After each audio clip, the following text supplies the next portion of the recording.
В региональном Минсельхозе прошла внеочередная отчетная выборная конференция Ингушской республиканской организации профсоюза агропромышленного комплекса. Первым делом участники заслушали отчет о работе профсоюза за 2 года. Далее делегаты обсудили наболевшие вопросы и наметили новую программу действий. Тут же избрали членов профсоюза, заместителя контрольно-ревизионную комиссию, постоянно действующий президиум, а также председателя. Большинство голосов отдали за Юсупа Чахкиева, исполняющего обязанности председателя.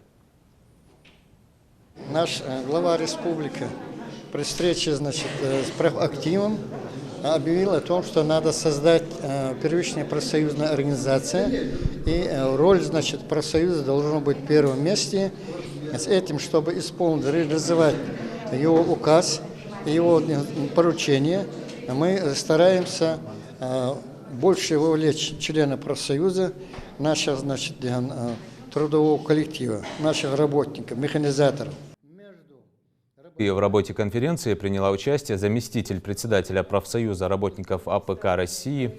Подводя итоги, Галина Юрова подчеркнула, что сила профсоюза в единстве. Сегодня эта организация, консолидирующая миллионы трудящихся.